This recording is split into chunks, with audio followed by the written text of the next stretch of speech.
I think, in spite of what Ollie says, Simon, because United are United, it is different for them because they are one of the biggest clubs in the world. The club is losing about 4 million quid in match day revenue for every game that's being played behind closed doors. So that's bound to have an impact on the spending ability of the manager.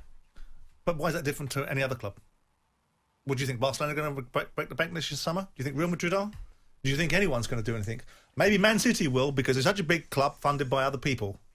Maybe PSG will because the economics of those clubs are slightly different. But I don't think. I think there's a false narrative here. I think the notion that everyone is going to spend money. What's happening to Man United? Going to fall behind the lines. They're not going to compete. Who is going to actually spend money this summer? Who's going to go and spend all this rumination about someone's going to spend 150 million quid or 100 million quid on Harry Kane? Someone's going to spend 100 million quid on Haaland. I don't think that's going to happen. I think that everybody has got to remember the fact that financial fair play still has some governance. They've been given a pass this year, but they won't be given a pass forever.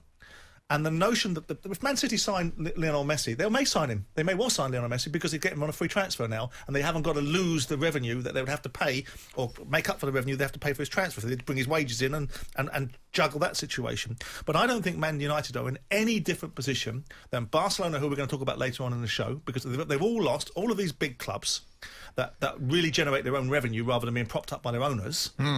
Will have lost 100 million quid, 120 million quid out of their businesses, not just from gate receipts, but from commercial endorsements and all kinds of stuff. So everybody's going to be in a situation where the marketplace is going to be slightly suppressed. Well, I think Simon's on it regards what is at United's disposal in terms of expansion and rebuilding.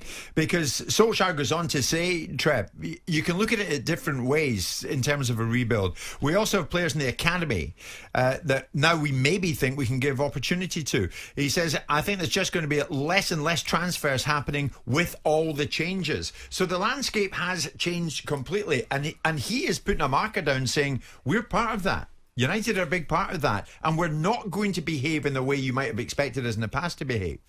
Well, I'm glad you said that, Jim, because in the past, and they were very fortunate with the class of 92 and bringing them players through and the iconic players that they produced through their academy, which then, on the back of Nick that... from other people's academies as well. They broke a transfer record literally every season. When they brought a new player in. They've done that many times. And the fact that they're not doing that, I think that's affecting their performance. You look at their DNA or the fabric of the football club, it is based on bringing players through their academy. And even now, you've got Rashford, McTominay, Greenwood, who are mainstays in that first team side, which I think is great. And for young players coming into academies, you'd look at Manchester United and say, well, players make that pathway into the first team, so it would be an attractive proposition. But looking at what Ollie's coming out with, I think, yeah, there's a little bit of truth to it, but also there may be a little bit of strategies to that, because they don't want other teams to think that they have got loads of money to spend, because then obviously the price is hiked up. Whereas if they say they've got no money, which is what they've come out with and said they're going to be struggling to spend any money in the summer, then maybe they might be able to get a couple of cheaper ones. Oh yeah, they'll the all do him a favour, Trev. Yeah, they'll all sit there when they come bidding for such and such a player. Go, you haven't got much money. To say? Oh, right, then what we'll do do your discount. He's not going to come out and say he's got loads of money, is he? No, but I still feel if you look at Manchester United, and if Manchester United want to compete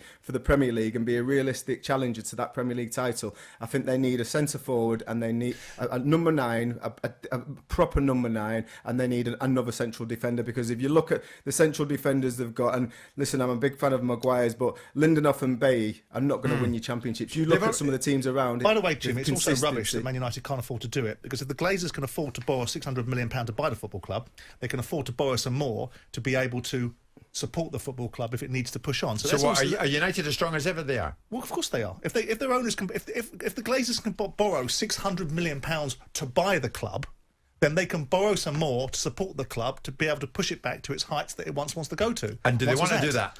Well, that's the bigger question. Yeah.